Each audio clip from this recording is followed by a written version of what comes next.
오늘 하나님의 선물 마태복음 69번째 시간으로 부르신 이유라는 제목으로 우리 하나님 말씀 함께 나누도록 하겠습니다. 우리 지난주 68주 동안 지난주까지 우리가 마태복음 1장에서부터 9장까지를 내용을 살폈습니다. 기억나실지 모르겠는데 마태복음 바로 전에는 우리가 신구약 중간기를 다뤘고 그 전에는 우리가 다니엘서 설교를 했다는 거 여러분 기억하실 겁니다. 그래서 다니엘서와 신구약 중간기를 거쳐서 신약 성경의 시작인 마태복음으로 넘어와서 예수님의 족보부터 시작해서 탄생, 또 세례, 광야 시험, 그리고 산상수훈을 넘어서 우리가 지금 산상수훈 이후에 예수님의 동선을 추적하면서 온 것이 지난주 9장까지의 내용이었습니다. 자, 오늘부터 우리가 다루게 될 마태복음 10장부터는 예수님의 사역 방향이 이제 전환점이 되는 장이 10장입니다. 지금까지는 예수님께서요 혼자 사역하셨어요. 제자들은 따라만 다녔죠. 근데 이제부터는 10장부터는 예수님이 제자들을 불러 세우시고 제자들과 함께 이제 그들을 동역자로 본격적으로 사역 방법을 전환하시는 장이 10장입니다. 왜 이렇게 사역을 전환하셨는가? 예수님이 이 땅에 계실 시간이 3년밖에 되지 않습니다. 그래서 주님은 이제 곧 떠나셔야 돼요. 지금 10장까지가 예수님이 공생의 기간 1년 정도를 지금 사역하신 기간입니다. 그러니까 시점이 이미 1년이 지났어요. 그래서 이제 2년밖에 남지 않은 기간 동안에 예수님이 이제 제자들을 훈련시켜야 되는 기간이 2년밖에 안 남았다 하는 것을 생각하시고 이제부터 제자들을 불러서 그들을 세우시는 겁니다. 물론 그 전에도 주님을 따르는 수많은 제자들이 분명히 있었지만 주님은 이제 핵심 멤버 12명을 불러서 그들을 사도라 이렇게 칭하심으로 이들에게 앞으로 있을 아직 교회는 생겨나지 않았어요. 그런데 앞으로 생겨날 교회와 그 교회가 전할 복음 전파의 그 미래를 이 12명의 어깨 위에 지금 올려놓으시고 그들에게 모든 것들을 맡겨주시는 겁니다. 자, 그래서 이제 제자들을 부르셨는데 제자란 이제 스승에게 배우는 사람들이죠. 그러니까 예수님 시대 당시에는요 굉장히 많은 스승이 있었고 굉장히 많은 제자들이 있었습니다. 그래서 그들을 스승을 뭐라고 불렀냐면 랍비라고 부른 거예요. 그래서 예수님도 랍비세요. 스승, 선생님 이런 뜻입니다. 그래서 랍비들에게는 항상 제자가 있기 마련입니다. 근데 이 제자가 되려면 굉장히 혹독하고 촘촘한 과정을 거쳐야 돼요. 당시 랍비들의 제자가 되려면 일단 유대인들의 모든 아이들은 6살부터 뭘 하냐면 토라를 암송합니다. 사도신경 주기도문 정도가 아닙니다. 토라, 모세 오경을 암송하는 거예요. 창세기, 출애굽기, 레위기, 민수기, 신명기까지 암송합니다. 6살 때부터 하는 거예요. 그래서 제가 이스라엘 가서 올드시티 한번 제가 혼자 떨어진 적이 있어요. 그 기타가 너무 커가지고 또 그 안에 무슨 또 총 들었나 해가지고 검문에 걸린다고 그래서 딴쪽 문으로 빠지라 그래가지고 제가 혼자서 터벅터벅 가다가 이제 구도시로 들어갔는데 유치원 앞을 지나가는데 아이들이 뭔가를 다 같이 소리 높여서 이렇게 외우고 있더라고요. 그 소리가 들립니다. 창밖으로. 그게 뭘 하는 거냐면 유치원에서 뭘 하냐면 토라를 암송하는 겁니다. 그게 유치원 교육이에요. 그래서 모세 오경을 6살 때부터 암송하기 시작해서 언제까지 이걸 마스터해서 암송을 하냐면 10살 때까지. 그래서 한 5년 정도 걸리겠죠? 10살까지. 4년 정도 걸린다고 보시면 됩니다. 그래서 6, 7, 8, 9살. 그래서 10살이 딱 되는 해에는 끝나니까. 그래서 모세 오경을 싹 다 암송합니다. 자, 이거는 모든 아이들이 공통으로 해야 되는 거예요. 유대인이라면. 자, 그리고 10살이 딱 되면 여기서 이제 두 부류로 갈라집니다. 하나는 학구적인 아이들. 또 하나는 뭐 회사를 운영하든지 아버지의 뭐 가업을 이어받을 그래서 이쪽으로 발달된 아이가 있고 이쪽으로 발달된 아이가 있다는 거죠. 그래서 오래 앉아 있을 수 있는 엉덩이가 발달된 아이들은 공부를 시키는 겁니다. 그리고 나다니기 좋아하고 계산이 빠르고 뭐 거래를 잘하는 재능을 가지고 태어난 아이들은 이제 아버지의 가업을 물려받는 쪽으로 진로를 결정하게 되는 거죠. 그래서 뭐 공부는 아무나 할 수 있는 게 아니기 때문에 10살 되면 갈라진다는 거예요. 그래서 기업을 이제 아버지의 가업을 이어받을 아이들에게는 이제 생업에 종사할 수 있는 기술들을 이제 그때 가르치는 겁니다. 근데 반면에 학업을 이어가게 될 아이들도 기술을 배우긴 배웁니다. 그런데 주로 뭘 하냐면 공부를 가르치죠. 배우긴 배우지만 공부 쪽으로 가는 거예요. 그래서 이제 학업을 이어갈 아이들은 10살 때부터는 이제 뭘 하냐면 구약 성경의 나머지 부분을 이제 암송을 시작합니다. 그렇게 해서 언제까지 창세기부터 말레기까지를 14살까지 다 외워버려요. 그래서 14살이 되면 이 구약 성경 전체를 그냥 다 암송할 수 있습니다. 그 학업 쪽으로 간 아이들은 그렇게 되는 거예요. 자, 이때부터 14살부터 이제는 유대인 특유의 공부를 시작하죠. 여러분들 아실 텐데 그걸 하브루타라 그래요.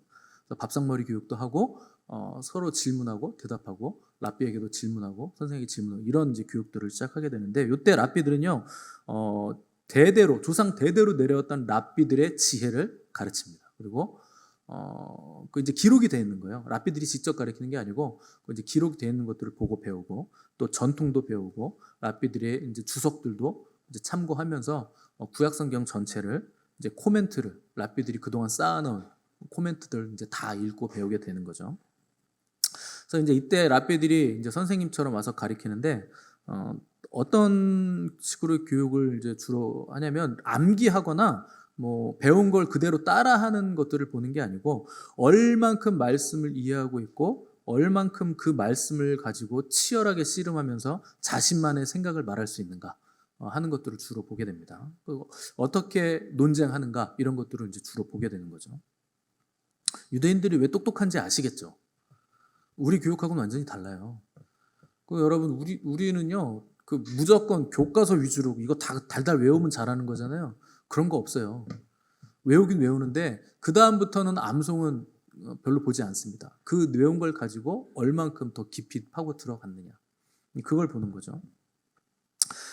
그래서 이제 학업을 선택한 아이들은 14살이 되면 구약 성경을 싹 다 외우죠.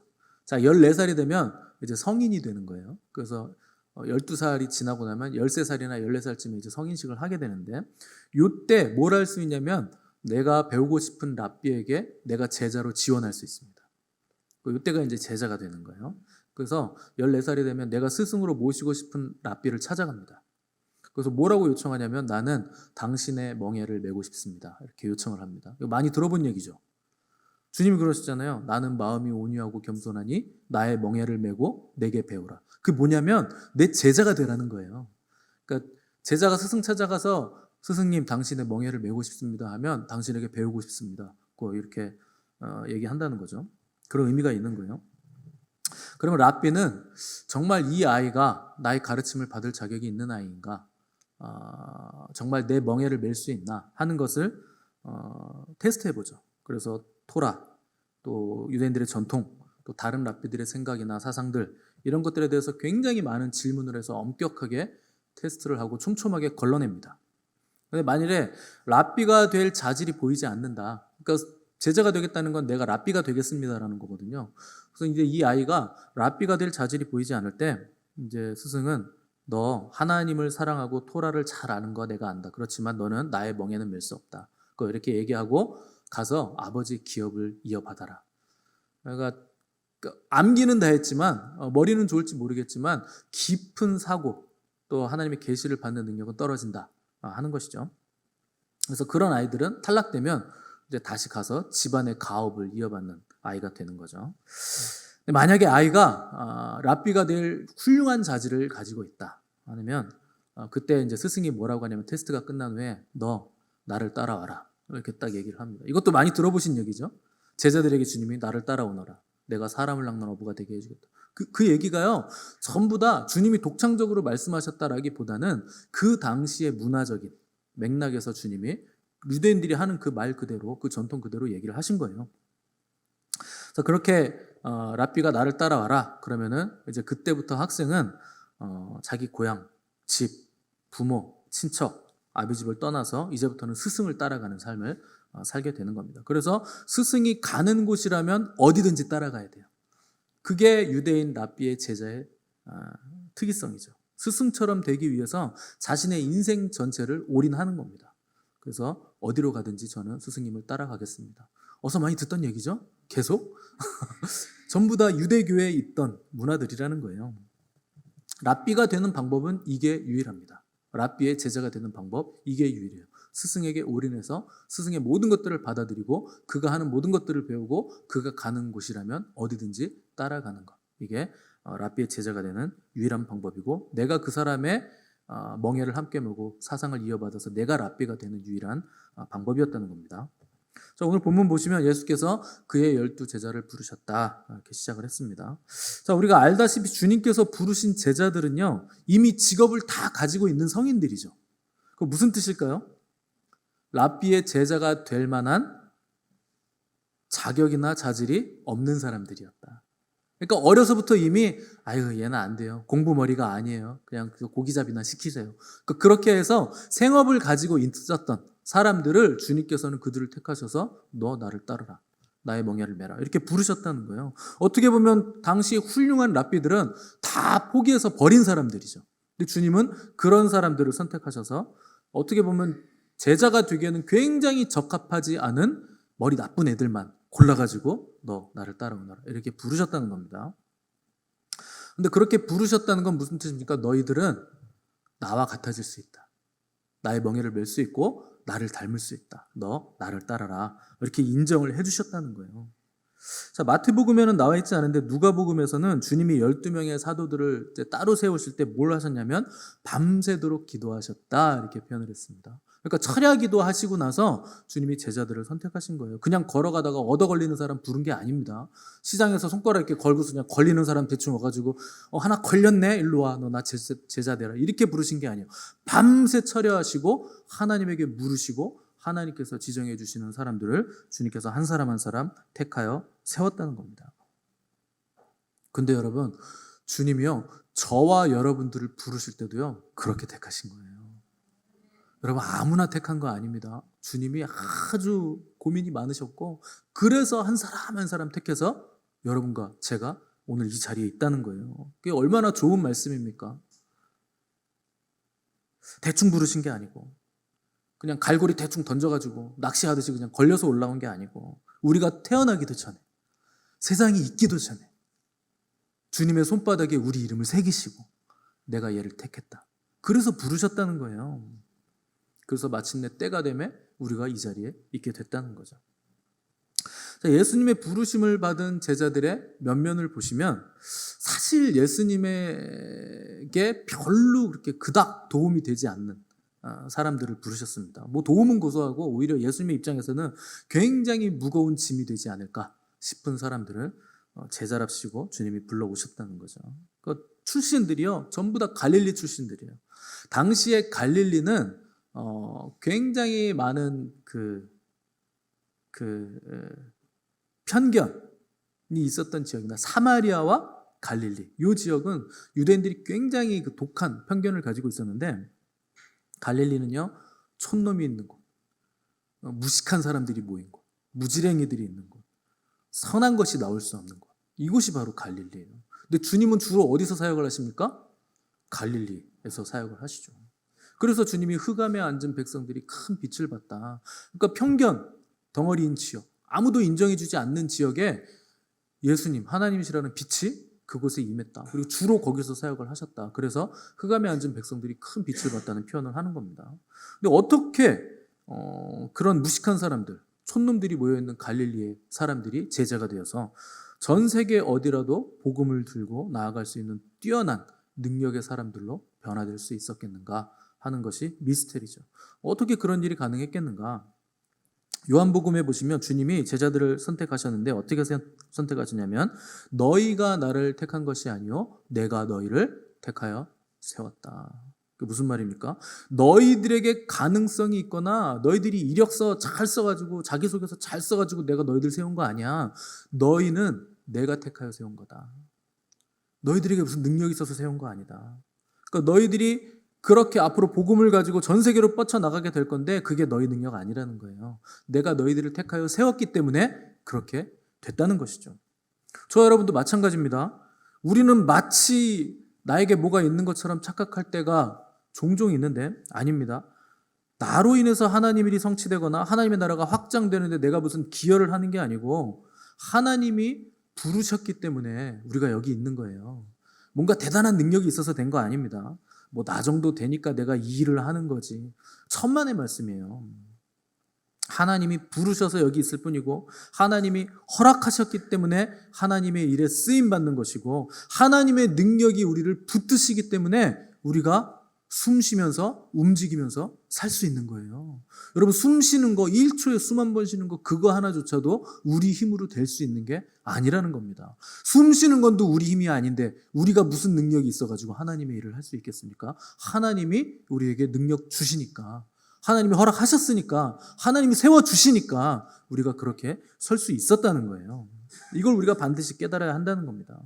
그래서 주님이 12제자를 불러서 세우셨는데 그 부르신 이유에 대해서 마가복음에서 이제 자세하게 기록하고 있습니다. 우리 여기에 주목 껴놓으시고 바로 뒤에 마가복음 3장 14절 15절 한번 찾아보시겠습니다.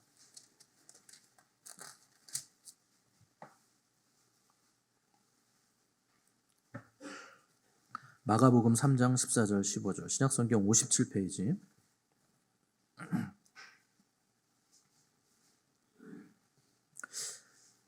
마가복음 3장 14절 15절 우리 다 같이 한번 읽어보겠습니다. 57페이지 위에 시작. 이에 12를 세우셨으니 이는 자기와 함께 있게 하시고 또 보내사 전도도 하며 귀신을 내쫓는 권능도 가지게 하려 하심이러라. 아멘. 자, 마가복음에서는 제자들을 부르신 이유를 세 가지로 지금 압축해서 기록해 놓고 있습니다. 첫째, 주님과 함께 있게 하시려고. 두 번째, 전도하게 하시려고. 세 번째, 귀신을 내어쫓는 권능을 가지게 하시려고. 이렇게 세 가지가 주님이 제자들을 부르신 이유라는 거예요. 자, 이 세 가지 중에서 가장 중요한 거 하나를 꼽는다고 한다면 단연 주님과 함께 있는 거. 이게 가장 중요한 목적입니다.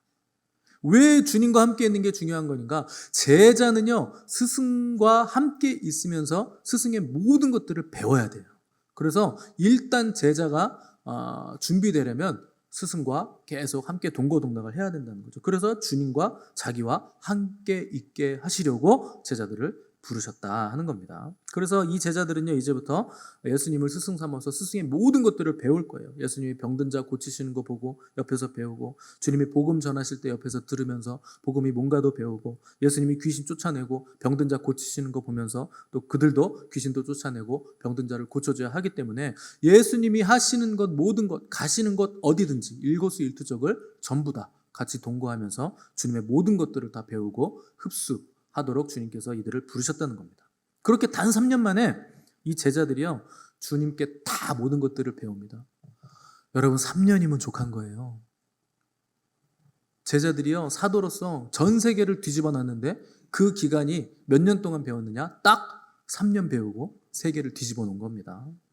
그러니까 뭐 여러분 평생 우리가 뭐 제자 훈련하고 뭐 배우고 뭐 세미나 다니고 이런 거요, 3년이면 끝나는 거예요. 그렇게 오래 하실 필요 없어요. 그 뒤부터는 부족한 거 보충하고 이렇게 하는 거지, 맨날 배우기만 하는 건 소용없는 겁니다. 그래서 항상 배우나 진리에 이르지 못하는 사람들이 있죠. 배우는 거가요, 그냥 지적 유희인 거예요. 그냥 머리만 그냥 팽팽 돌아가는 거예요. 그거 소용없어요. 배웠으면 행해야죠. 어떤 사람이 요리 학원을 다녀요. 신나게 1년 동안 요리학원, 내가 한식 요리 다 마스터했어. 근데 한 번도 요리를 안 해요. 집에 가면은 엄마 밥 줘요. 라면 끓여 먹고 요리를 안 해요. 그럼 뭘라고 배웁니까? 그 왜 배우는 거예요? 취미생활입니까? 아니 취미로라도 요리를 해야지. 그 항상 배우는 건 소용없습니다. 배우는 이유가 뭡니까? 배운 걸 그대로 행하기 위해서 그렇게 배우는 거예요. 3년이면 충분하다는 거예요. 근데 이 제자들이 예수님의 제자가 됐을 때 그 누구도 이 사람들을 주목하여 보거나 뭐 가능성 있는 사람들이라 이렇게 눈여겨보질 않았습니다.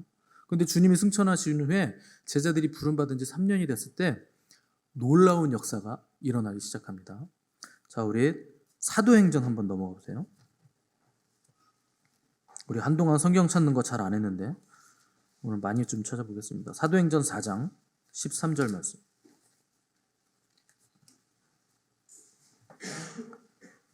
(192페이지입니다) 신약성경.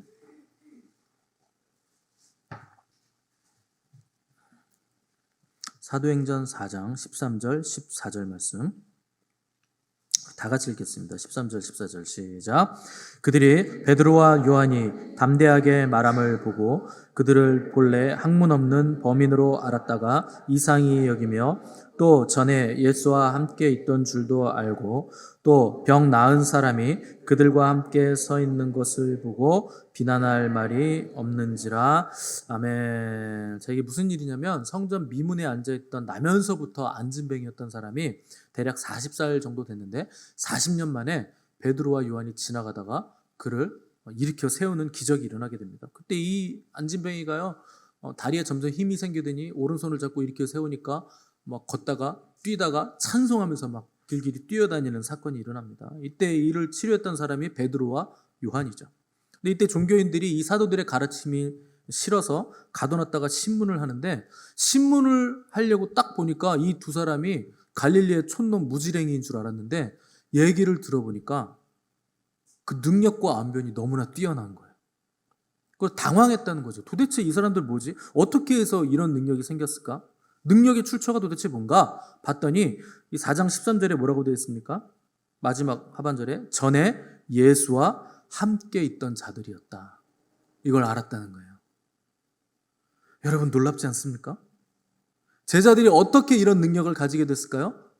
예수님과 함께 있었기 때문에. 제자들이 그들의 스승인 예수님과 3년을 함께 있으니까 이렇게 놀라운 능력, 놀라운 언변, 그들도 입을 싹 다물게 만들 수밖에 없는 놀라운 설교를 이 제자들이 하게 됐다는 겁니다. 그래서 14절 마지막에 보면 비난할 말이 없는지라. 뭔가 막 책 잡고 싶은데, 트집을 잡고 싶은데 뭐 트집 잡을 게 없다는 거예요. 너무나 완벽한 논리와 언변으로 이들이 자기들을 변호했다는 거죠. 그러니까 여러분, 우리가 주님과 함께 있는 게 왜 중요하겠습니까? 왜 자꾸 제가 하나님 앞에 앉아 계세요? 그게 준비되는 거예요. 왜 그렇게 제가 강조하겠습니까?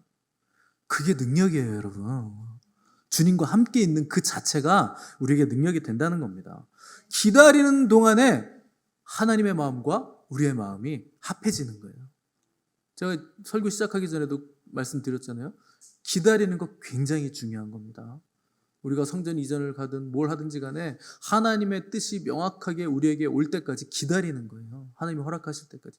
그 기간이 우리를 만들어가고 우리의 마음과 하나님의 마음이 이심전심이 되는 기간이에요.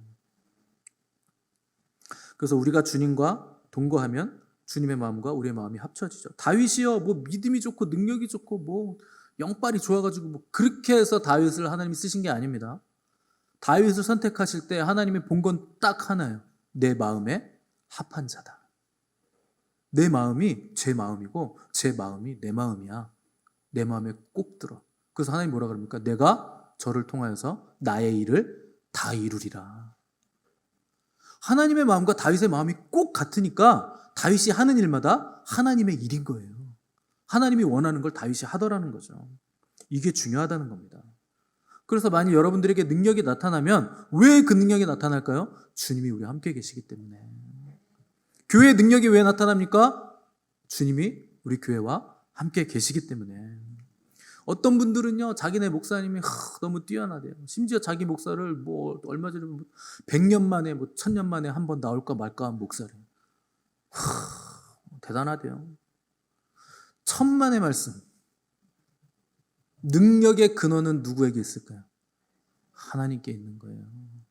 인간이 아무리 뛰어나도 능력의 근원이 될 수 없습니다. 사람은요, 능력을 담는 그릇은 될 수 있고 능력을 통과시키는 통로 역할은 할 수 있죠. 근데 능력의 원천은 될 수 없습니다. 아무리 뛰어나도 그 능력은 하나님의 능력인 거예요. 누군가가 그 사람이 능력의 원천이라고 얘기하면 그 사람은요, 적그리스도예요. 사람에게 그런 능력이 나올 수 없는 겁니다. 여러분들이 목회자에게 순종하는 이유도 목회자가 능력의 원천이어서가 아닙니다. 능력의 통로이기 때문에, 하나님의 말씀의 통로이기 때문에 순종하는 거죠. 목회는요, 하늘의 것을 여러분들에게 전달하는 거예요. 그게 답니다. 근데 통로가 해야 될 일은 뭡니까? 깨끗한 통로가 돼야 되는 거죠. 여러분들이 주님의 일을 할 때는요, 깨끗한 통로가 되셔야 되는 거예요. 그래서 거룩하게 하고 정결하게 하고 하나님의 영광이 나타나도록 깨끗한 통로가 되어야 된다는 거죠. 그래서 주님은 제자들을 세울 때요, 종교인들이나 무슨 지혜자들이나 시대적인 웅변가나 무슨 사상가나 이런 사람들을 제자로 세우지 않습니다. 그런 사람들은요, 자기의 욕망이 있어요. 자기가 높아지려고 하는 마음이 있죠. 깨끗하게 하나님의 것을 통과시킬 수 없는 사람들이에요. 연약하더라도 깨끗한 통로가 될 수 있는 사람들을 하나님은 한 사람 한 사람 택하셔서 제자로 불러주셨다는 겁니다. 그래서 그들을 사도로 이렇게 세우셨다는 거죠. 사도란 뭐냐? 이게 보내심을 받은 자라는 뜻이에요. 보내심을 받았다. 그러니까 여러분, 하나님이 우리를 부르시는 이유, 오늘 제목이 부르신 이유인데, 제자들을 부르시고 저와 여러분들을 부르신 이유가 뭡니까? 결국엔 보내시기 위해서. 보내시기 위해서 부르시는 거예요. 그래서 주님은요, 대부분의 시간과 노력을 이 12 제자들에게 쏟아부으시죠. 설교하거나 강론하실 때도 제자들을 가르치셨고, 길에서도 가르치시고, 집에 들어가서도 가르치시고, 밥 먹을 때도 가르치시고, 일상적인 대화나 논쟁 중에도 계속 가르치시죠. 왜 그렇게 하셨습니까? 그들을 보내시기 위해서. 주님께서 저와 여러분들을 부르신 이유도 이겁니다. 보내시기 위해서요. 아니, 또 어디를 보내시려고 자꾸 보내는 얘기를 하시나? 아프리카나 또 뭐 중동이나 뭐 인도나 뭐 이런 데로 보내실까? 여러분, 겁내지 마시기 바랍니다. 절대 여러분들 안 보내요, 그런 데로는. 지금 여러분들이 살고 계신 그 자리가 여러분들이 보냄받은 자리예요. 거기서 잘 그 사역을 감당하시면 하나님이 또 더 큰 지경으로 보내시겠죠. 여러분들의 가정, 여러분들의 일터, 여러분들의 직장, 여러분들의 모든 삶의 자리들은요, 주님이 우리를 부르셔서 보내신 자리가 되는 겁니다. 그래서 우리가 예배드리고 말씀 듣고 훈련받는 모든 과정들은요, 보내심을 받기 위해서 이거 다 하는 겁니다. 우리끼리 뭐 배우기만 하고 감동하고, 목사님이 이번 강의도 너무 재밌어, 내가 몰랐던 거 또 알았네, 이러고 끝나면 소용없어요. 항상 배우나 진리에 이르지 못합니다.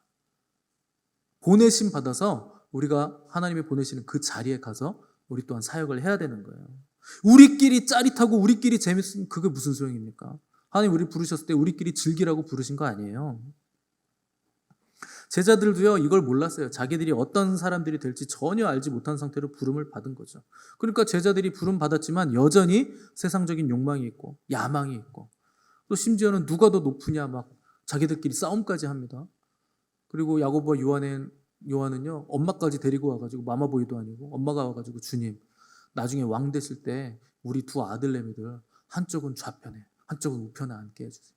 그 무슨 뜻입니까? 왕인데 좌우편에 있으면 좌의정 영의정 아니에요? 높은 자리 한 자리씩 차지하게 해달라는 거예요. 자기네 아들들 가장 높은 자리. 그런 사람들이었어요, 제자들도. 그런데 그런 사람들이요, 예수님하고 3년을 있다 보니까 예수님을 닮아가더라는 거예요. 자기들의 야망이 다 내려놔지고 욕망이 다 사라지고, 결국 12 제자 중에 가룟 유다는 그냥 스스로 목매달아서 돌아가시고, 사도 요한은 사명이 있어서 끝까지 남아 계시고, 나머지 10명은 전부 다 복음을 위해서, 예수님을 위해서 순교하는 자리까지 나아갈 수 있는 사람들로 변화가 되게 됐다는 겁니다. 놀라운 능력의 삶을 살게 됐다는 거예요. 어떻게 처음에 이렇게 형편없던 사람들이 이렇게 변할 수 있을까요? 스승님을 따라다녔더니, 스승님에게 3년을 배웠더니 그들이 그렇게 변화가 되더라는 겁니다. 그래서 여러분, 누구에게 부름을 받느냐, 누구와 함께 거하느냐, 누구에게 배우느냐가요, 굉장히 중요한 겁니다. 왜냐하면 부름 받은 자는 부르신 그분을 닮아갈 것이기 때문에. 여러분들이 주님의 부르심을 받았기 때문에 여러분들은 주님을 닮아가셔야 돼요. 근데 교회를 다니면서도 주님 닮는 구석이 없어요. 여전히 거짓말하고 여전히 속이고 뭐 이런 분들이 계신데, 그런 분들은 누굴 닮아가고 있는 줄 아세요? 사탄을 닮아가고 있는 거예요. 마귀가요, 거짓의 압입니다. 오리지널 거짓, 오리지널리티를 마귀가 가지고 있어요. 거짓에 대한 것은. 그래서 모든 거짓말의 거짓의 아비는 사탄이죠. 사탄은 그 속에 진리가 없기 때문에 진리에 서지 못합니다. 진리를 말하지 못해요. 그래서요, 사탄이 말하는 것마다 전부 다 거짓이에요. 때문에 여러분들이 거짓을 말할 때마다 내가 지금 누구를 닮아가고 있는 것인가? 사탄을 닮아가고 있구나, 마귀를 닮아가고 있구나. 여러분, 이거를 반드시 인지를 하셔야 된다는 겁니다. 부르심 받은 건 주님이에요. 내가 주님의 부르심을 받았는데 실제 삶은 마귀를 닮아가고 있다는 거. 이게 이런 기괴하고 이중적인 삶을 사는 사람들이 교회 안에 너무 많다는 거예요. 주님이 우리를 부르실 때는요, 야, 내가 너 불렀잖냐? 너 사탄 닮아라, 이렇게 부르신 거 아닙니다. 주님 닮으라고 부르신 거예요. 그래서 주님은 수고하고 무거운 짐진 자들아 다 내게로 오라. 내가 너희를 쉬게 하리라. 나는 마음이 온유하고 겸손하니 나의 멍에를 메고 내게 배우라. 나를 배워라. 그분이 우리를 부르신 이유는 우리의 무거운 짐을 내려놓고 그분의 멍에를 메는 거예요. 그분의 멍에가 우리의 멍에보다 훨씬 가볍기 때문에. 멍에라는 건 소에게 씌우는 거잖아요. 근데 이제 소가 이스라엘은요 결이 두 마리 소가 끕니다. 하나는 경험이 많은 소, 또 하나는 젊은 소, 배우는 소. 그래서 배우는 소는요 경험이 많은 소의 멍에를 함께 매면 가벼워요. 베테랑 소가 이끌어 주잖아요. 그 소가 우리 주님이라는 거예요. 그래서 우리는 그냥 옆에서 가볍게 따라가기만 하면 된다는 거예요. 경험 많은 소가 이끌어 가니까. 근데 우리는 그 멍에 매는 걸 부담스러워요. 두렵대요. 혹시 나를 선교사로 보내시진 않을까? 혹시 내 재산을 다 내놓으라고 하시진 않을까? 뭐 얼마나 있다고 그걸 두려워합니까? 금고에 괴짜구로는 있으세요? 다들 10개씩은 있죠? 최소. 혹시 순교의 제물로 부르시진 않을까? 나는 거지가 되는 게 아닐까? 여러분 그렇지 않습니다. 제가요 목회를 해보니까요 목회만큼 좋은 게 없어요. 사업을 할 때는 맨날 머리가 아파요. 10년 동안 머리가 아파요. 맨날 고민해요. 돈 준다는 사람 없는데 달라는 사람은 왜 이렇게 많아요? 전화가 오면 깜짝 놀래요. 돈 달라는 전화인가? 왜 매달 돈은 그렇게 또 부족합니까? 들어올 땐 그냥 확 들어오고 나갈 때는요 1,000원짜리 한 장도 아쉬워요. 맨날 힘들고 아프죠. 머리 아프고. 목회를 하니까 하나님이 다 책임지세요. 여러분 하나님께 올인하면 그냥 하나님이 다 책임지시는 거예요. 걱정할 게 없어요. 개맛을 알아야지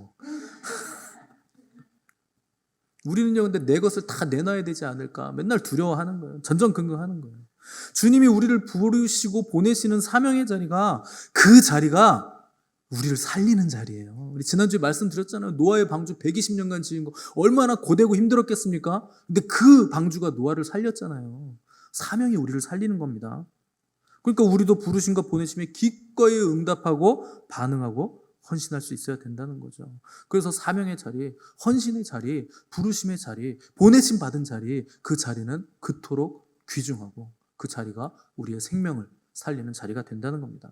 여러분 우리가 주일에 예배 1시간 드리는데 이거 1시간 드릴 때 얼마나 많이 준비하는지 몰라요. 그냥 시간 맞춰 오시는 분들은 그냥 상콤하게 들어오셔서 안녕하세요 좋은 아침 이러고 와서 앉아서 찬양하고 설교 듣고 다음 주에 봐요 그러고 가면 그만이지만 여러분 여기 매주 청소해야 돼요. 청소해야 되죠. 여러분 이거 꽃꽂이 이게 오래돼가지고 맨날 똑같네 그러지만 여러분 이거 데코팀이요 이 잎사귀 각도 이거 이렇게 나와 있고 이렇게 돼 이거 각도 다 재가지고 빛이 이렇게 비쳤는데 그림자가 어떻게 하면 질까 안 질까 이 전문가가 하는 거예요 여러분 라고 믿어 의심치 않습니다. 찬양단이 앞에서 찬양하는 거 여러분 이거 대충 하는 것 같아서 맨날 똑같은 찬양하는데 맨날 똑같지 아니에요 여러분. 거의 2시간 전에 와가지고 제 잔소리 들어가면서 연습하는 거예요. 그래야 예배를 섬길 수 있으니까. 주보 나눠주시는 분들은 다 주보 미리 와서 접어야 되는 거예요. 얼마나 많은 준비, 또 카페는 카페대로, 안내는 안내대로, 예배 또 정리하는 팀은 예배 팀대로 얼마나 많은 일을 해야 되겠습니까? 대표기도 하시는 분들은 어때요? 한번 얘기 들어보세요. 그 주에 내가 대표기도면 일주일 내내 밥이 안 넘어갈걸요? 신경 쓰여가지고 스트레스 엄청 받으시죠? 한번 물어보세요. 하나하나 얼마나 많은 불편함과 고충이 있는 자리들인지 아셔야 돼요. 그런데 거기가 우리를 살리는 자리예요. 그리고 하나님이 얼마나 귀하게 보시고 얼마나 영광스럽게 예배를 받으시는지 얼마나 기뻐 뛰시는지 여러분 그거 아셔야 돼요. 그래서 여러분들이 귀에 딱 들어오면 찬양단을 딱 보면 아이고 수고 많네 이 정도가 아니에요. 너무 귀하다, 너무 귀하다. 내가 젊었으면 내가 저 드럼을 내가 배웠어야 되는데 저기서 드럼 치는 거 너무 귀하다. 하나님 얼마나 기뻐하실까. 나도 노래 연습을 좀 했어야 되는데 음치로 태어나가지고. 여러분 앉아있는 게 편하시면 안 돼요. 이 자리가 너무 존귀해 보이셔야 되는 겁니다. 저게 저 영혼을 살리는 자리구나. 얼마나 좋을까. 저 카페에서 섬기는 저분들 저것 때문에 하나님 얼마나 기뻐하실까. 그게 여러분 부러우셔야 돼요. 나는 이렇게 편하게 하니까 편하다. 나는 저거 아니라서 다행이다. 이러고 앉아있으면 안 된다는 겁니다. 그런 생각하시면 안 돼요. 나도 더 열심히 해야지. 이럴 줄 알았으면 나도 젊을 때 열심히 할 걸. 이렇게 막 안타까움이 막 있으셔야 돼요. 그게 정상인 거예요. 하나님이 이스라엘 백성들을 출애굽시켰는데 진짜 좋은 땅으로 내가 인도해 줄게 하면서 약속의 땅을 하고 딱 들여보낸 거예요. 가나안 땅이에요. 여러분 솔직히 가나안 땅이 그게 좋은 땅입니까? 우리나라가 훨씬 좋죠? 그죠? 거기 그냥 돌멩이밖에 없어요. 가보니까 뭐 온통 돌밭 광야인데 뭐. 그 녹초지는요 북쪽으로 올라가는 헐몬산 밑에 거기 시리아 접경 거기만 조금 풀이 많지 나머지 그 중간에 남쪽 지역으로는요 전부 다 네게부 사막이라 그래가지고요 그 베두인들밖에 없습니다. 결코 좋은 땅 아니에요. 그런데 하나님 무슨 땅이라고 그러니까 젖과 꿀이 흐르는 땅이다. 젖과 꿀이 흐르기는 물도 없어가지고 맨날 이거 비가 언제 와야 되는데 이른 비가 와야 되고 늦은 비가 와야 되고 이거 농사를 어떻게 지나 걱정해야 되는 땅이에요. 덥기는 또 왜 이렇게 더워요? 그러니까 여러분 이게 젖과 꿀이 흐르는 땅이라는 말이 무색할 만큼 좋지 않은 땅이에요. 거기다가 그 땅 모든 주변국들은 전부 다 다신교 음란하게 신들을 섬기고 또 싸움은 왜 이렇게 잘해요? 엄청 강해요. 싸움도 잘하고 막 철병거 있고 막 그런 땅 한가운데 집어넣어놓고서 약속의 땅이고 엄청 좋은 땅이야. 젖과 꿀이 흐르는 땅이야. 니네 거기서 살아라. 이렇게 들여보내놓으신 거예요. 도대체 뭐가 좋다는 겁니까? 그 땅이. 우리는 좋지 않다고 생각할 수 있죠. 근데 그 땅이요. 가장 좋은 땅이라는 거예요. 왜 좋은지 아십니까? 하나님이 주셨으니까요. 그리고 왜 좋은지 아십니까?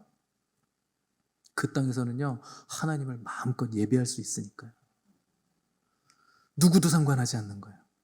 우리가 거기서 하나님만 극진히 예배하고 하나님만 온전히 섬길 수 있는 땅이라는 거예요. 애굽에 있을 때는 노예였잖아요. 예배드리러 갈 수가 없잖아요. 그 시내산 가서 예배드리라고 하시는데 그래서 출애굽 시키잖아요, 하나님. 근데 아무런 제약이 없는 땅인 거예요. 그래서 좋은 땅인 거예요. 거기 하나님이 계시는 땅이고 자유롭게 우리가 가진 자유로 노예였지만 노예에서 해방돼가지고 자유가 생겼는데 그 자유를 가지고 나는 하나님을 예배하는 것을 선택할 수 있는 땅이기 때문에 너무나 좋은 땅인 거죠. 땅이 뭐 부동산이 생겨서 좋았거나 이거 팔면 이게 얼마야 이런 생각해서 좋은 게 아니고 땅이 엄청 기름져서 좋은 게 아니고 그분이 우리에게 주셨기 때문에 그분을 마음껏 예배할 수 있는 땅이기 때문에 이게 얼마나 귀한 자리인지 얼마나 좋은지 아셔야 된다는 거죠. 여러분들이 계신 자리가 그런 자리입니다. 우리는 자꾸 근데 세상적으로 생각하려고 그래요. 이놈의 거 힘만 들고 땀만 나고 토요일 나가서 청소하면 이거 청소기 들고 이거 청소하는 땀 나고 여러분 그 땀을요 하나님이 받으시는 거예요. 하나님을 향한 예배로 받으시는 거예요.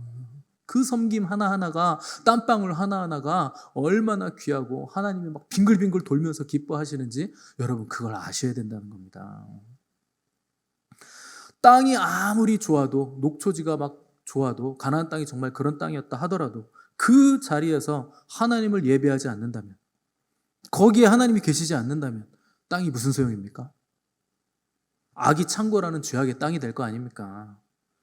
그러니까 하나님이 주신 땅이 얼마나 좋은지 하나님이 우리를 부르시고 보내시는 그 자리가 얼마나 좋은지 명확한 인식이 우리에게 있어야 한다는 겁니다. 주님은요 제자가 그 스승만큼 되면 족하다 이렇게 말씀하셨어요.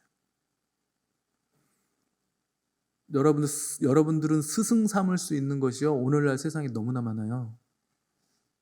제자들은요 자기가 스승 삼은 그것을 따라갑니다. 그 존재처럼 되는 거예요. 그 중요한 건 뭔지 아세요? 스승을 잘 선택하셔야 돼요. 여러분 내 스승이 누구인지를 잘 생각하셔야 됩니다. 그리고 여러분들이 사귀는 친구들 여러분 잘 분별해서 사귀셔야 돼요. 여러분들이 읽는 책 잘 분별해서 읽으셔야 되고, 여러분들이 시청하는 프로그램 분별해서 보셔야 되고, 여러분들이 듣는 음악 잘 분별해서 들으셔야 돼요. 여러분들이 접하는 미디어가 여러분들에게 영향력을 행사할 거예요. 그것이 여러분들의 스승이 될 겁니다. 그냥 입 배 벌리고 드라마 보고 있으면 그 드라마 안에 있는 온갖 세상적인 가치관, 불륜, 음란 이런 것들이 내 스승이 되는 거예요. 입 배 벌리고 이러고서 입으로 다 들어오잖아요. 열받으면 김치로 싸대기도 때리고. TV에서 봤잖아요. 내가 영향력을 받으면 여러분 그게 나의 스승이에요. 저는 우리 교회 안에서, 미션처치 안에서 선교사도 나오기를 원하고 목사도 나오기를 원하고 또 사회를 이끌어갈 지도자들도 많이 나오기를 기대합니다. 그리고 주님의 부르심에 응답하고 반응해서 열방으로 보내심을 받는 많은 사람들이 나오기를 소망합니다. 그렇게 되려면 훈련이 필요해요. 훈련을 받아야 됩니다. 근데 제자들도요, 그 훈련을 받아서 준비가 된 거예요. 처음에는 부족하고 걱정스러웠죠. 이해력도 떨어져. 뭐 비유로 얘기하니까 도대체 뭔 소리예요, 그게? 이해력도 안 돼. 무슨 말인지 해석도 안 돼. 또 그러면 겸손하기라도 해야 되는데 누가 잘났네, 네가 잘났네. 또 교만해가지고 영의정 좌의정 앉을 거예요. 뭐 이런 얘기는 하고 있고, 복음 안 받아야 된다고 주님 쟤네들 프라이드 치킨 튀겨버리세요. 불을 내려가지고 이런 얘기나 하고 앉아 있고, 주님이 잡혀가는데 비겁하게 뿔뿔이 흩어져서 다 도망가 버려요. 그런 사람들이었어요. 그런데 훈련을 딱 받으니까 놀라운 사람들로 변화가 된 겁니다. 주님은요, 그들의 과거를 보거나 미래를 보지 않으셨어요. 현재를 보지 않으셨어요. 그들의 미래를 보고 그들을 불러내신 거예요. 여러분들을 부르신 것도 여러분들의 과거나 지금 현재의 모습을 보고 주님이 부르신 거 아닙니다. 우리의 미래를 보시고 주님이 우리를 부르셔서 여기 있게 하신 거예요. 그래서 여러분들이 훈련 받으셔야 되는 거고, 지금은 우리가 준비되는 기간이라는 겁니다. 우리는요, 똑똑하고 능력 있고 잘난 게 아니에요. 형편없고 둔하고 교만하고 하루에도 변덕이 죽을 듯이에요. 아침에는 천국이었다가 오후 되니까 또 지옥으로 갔다가 내가 구원받은 사람이었다가 구원이 없는 사람이었다가 그냥 맨날 그러고 있는 거예요. 그런데 주님은 그런 우리를 훈련하시고 연단하시고 고치셔서 만들어 가시기 위해서 저와 여러분들을 부르셨다는 겁니다. 그러니까 여러분 걱정하지 마세요. 여러분 다 근사해지실 거예요. 시간이 갈수록 더 멋있어지실 겁니다. 주님 닮아갈 거예요. 망하지 않습니다. 주님만이 길이요, 진리요, 생명이니까. 세상 사람들이 무슨 길을 간다고 해도 상관하지 마세요. 거기는 필경 사망으로 가는 길입니다. 지금은 좋아 보일 수 있지만 거긴 길이 아니에요. 길이 아니면 가지 마십시오. 그분이 우리를 부르신 이 자리, 그분이 우리를 보내시는 그 자리, 거기가 최고의 장소인 거예요. 우리 교회는 이제 가야 될 것도 많고 해야 될 것도 많아요. 뭐 이렇게 조그만 교회에서 뭐 또 아프리카까지 가나? 가야죠. 주님이 보내시는 데 가야죠. 뭐 우리라고 뭐 즐거워서 가겠습니까? 여러분 그거 얼마나 힘든 줄 아세요? 말라리아 목에 한번 물려보세요. 고열로 시름시름 앓다가 내가 이거 불뱀에 물린 거 아닌가? 힘들어요. 아프리카는 쉽지 않습니다. 가서 물만 마셔도 설사해요. 누가 그런 데를 돈 내고 거길 갑니까? 근데 가라 하시니까 가는 거예요. 우리는요, 바쁘게 움직여야 돼요. 이제 주님이 하라고 하는 거 해야 되고, 가야 할 것도 많고, 해야 될 일도 많고. 그런데 정작 일을 해야 되는데 준비된 일꾼이 없으면 어떻게 합니까?